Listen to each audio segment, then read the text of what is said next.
पहले उनकी सरकार के एक मंत्री श्री सत्येंद्र जैन भ्रष्टाचार के आरोप में जेल गए, जिन्हें न्यायालय से जमानत नहीं मिली। फिर एक स्टेप और ऊपर गया, उप मुख्यमंत्री मनीष सिसोदिया जी जेल गए और अब आम आदमी पार्टी के संसदीय दल के नेता श्री संजय सिंह, वो सामान्य व्यक्ति नहीं है, संसदीय दल के नेता है, leader of the parliamentary party, वो भ्रष्टाचार के आरोप में रिमांड पर है।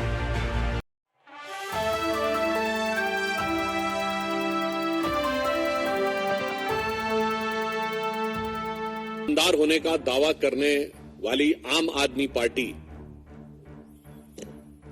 का किरदार अब तार तार होता हुआ जनता के सामने नजर आ रहा है।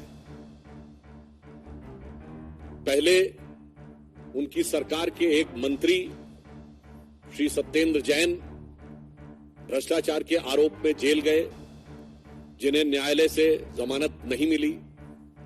फिर एक स्टेप और ऊपर गया, उप मुख्यमंत्री मनीष सिसोदिया जी जेल गए और अब आम आदमी पार्टी के संसदीय दल के नेता श्री संजय सिंह, कोई सामान्य व्यक्ति नहीं है, संसदीय दल के नेता है, leader of the parliamentary party, वो भ्रष्टाचार के आरोप में रिमांड पर है। अतः अब यह साफ हो गया है कि आम आदमी पार्टी में भ्रष्टाचार एक आम बात होती चली जा रही है और उसे नित नए खुलासे होना भी बहुत आम बात हो रही है, अब कोई खास बात नहीं रह गई है। और जिस प्रकार से मंत्री, उप मुख्यमंत्री और नेता संसदीय दल उत्तरोत्तर भ्रष्टाचार में आरोपित होते चले जा रहे हैं, उससे मैं कहना चाहूंगा कि एक कट्टरता का किरदार पूरी तरीके से तार तार हो रहा है।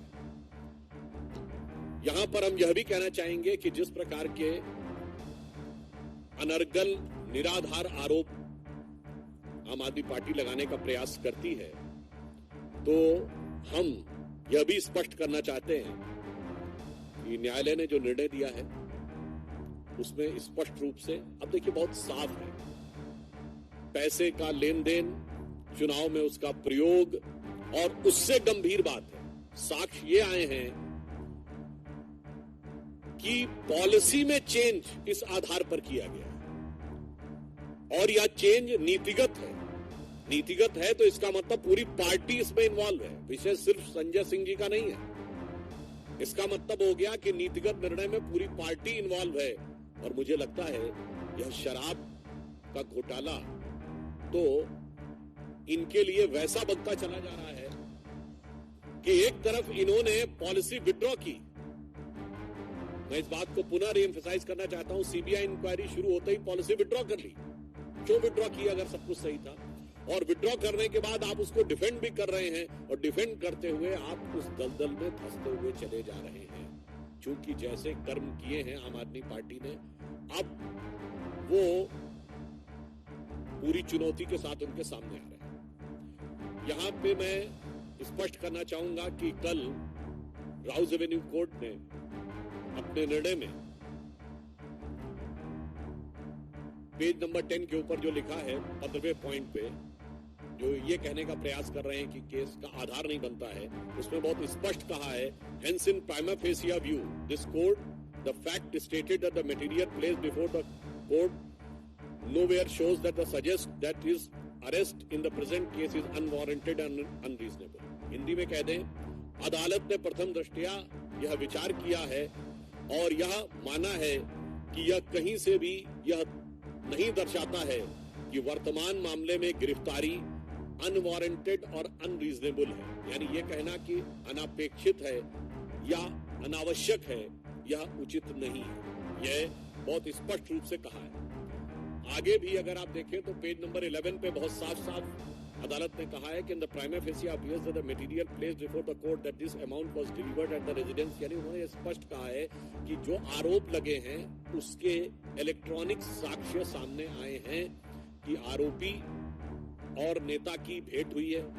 भेंट होने के बाद जो आरोप है पैसे की डिलीवरी का, वह भी इलेक्ट्रॉनिक साक्ष्यों के साथ मेल खाता हुआ नजर आ रहा है।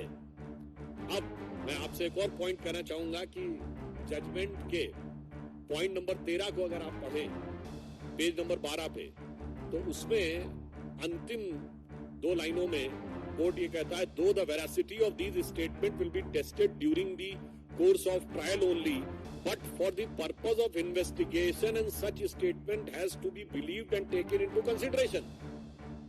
उन्होंने कहा कि वास्तविकता में दोष का निर्धारण जांच के बाद होगा, पर प्रथम दृष्टया जो साक्ष्य हैं वो विश्वास करने योग्य और कार्रवाई शुरू करने योग्य नजर आ रहे हैं। तो अब इसमें कोई किंतु परंतु का स्कोप नहीं है। आगे भी बिंदु क्रमांक 14 में कोर्ट कहता है, the material placed before the court and its direct nexus with the activities pertaining to the proceedings of the crime and the present case by way of receiving the above amount of rupees 2 crores have been shown his sustained and custodial integration appears necessary। अर्थात न्यायालय ये कह रहा है कि जिस प्रकार के साक्ष्य आए हैं उसमें पैसे के लेन देन को लेकर जो तथ्य सामने दिखाई पड़ रहे हैं उनके अनुसार यह हिरासत में रखकर पूछताछ नेसेसरी अर्थात आवश्यक प्रतीत होता है। मुझे लगता है कि अब इसके बाद जो आम आदमी पार्टी जो भारत की राजनीति में मूल्यों की राजनीति स्थापित करने का दावा करके आई थी, वो सबसे मूल्यहीन पार्टी दिखाई पड़ रही है। और मैं कह सकता हूं कि दिल्ली की जनता आज अपने को ठगा हुआ महसूस कर रही है। और इसके साथ मैं ये भी कहना चाहूंगा, एक के बाद एक नेता जिस प्रकार से उभरते चले आ रहे हैं इसमें, तो ऐसा लगता है कि दारू के दरिया में पता नहीं कितने डूबे और उतराए हुए हैं।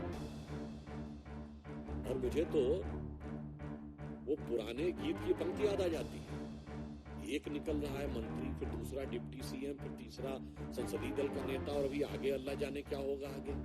तो मुझे वह पंक्ति याद आती है, जिसको देखो वही आज मदहोश है।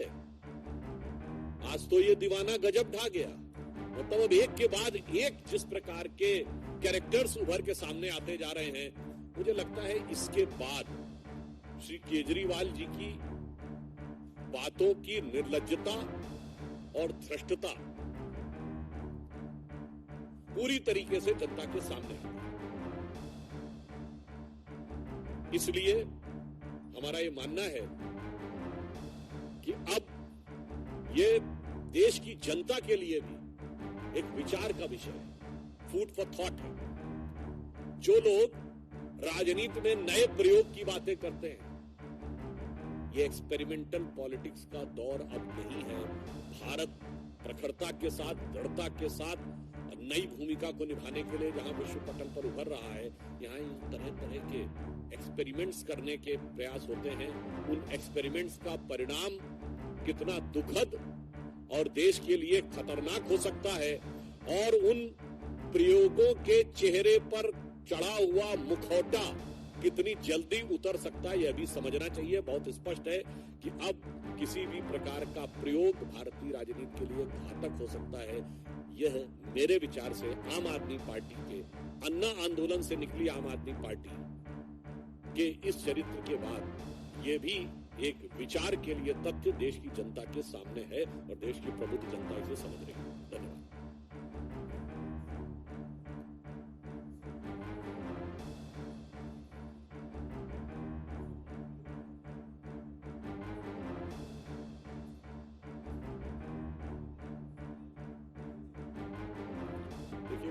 वैसे तो किस स्पीच में क्या क्या कहते रहते हैं उसके ऊपर टिप्पणी करना वो है, तो मुझे लगता है इस प्रश्न का उत्तर तो आप उनसे ज्यादा पूछें तो ज्यादा बेहतर होगा, कांग्रेस वालों से। हाँ, इतना जरूर मैं कहना चाहूंगा कि आज जो भी हालात है, यद्यपि यह बात मैं एक बार मैंने संसद में भी कही है, मैं पुनः कह देना चाहता हूँ आज स्वतंत्रता के 75 वर्ष हो गए।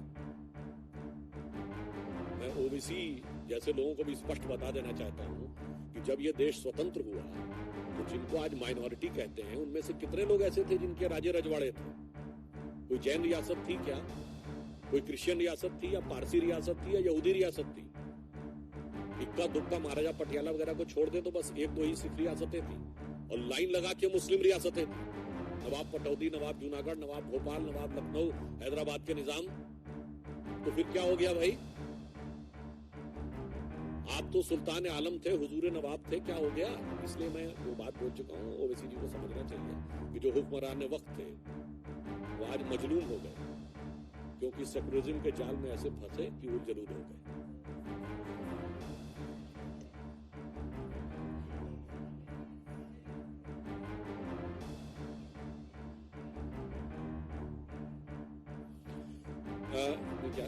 Can you repeat?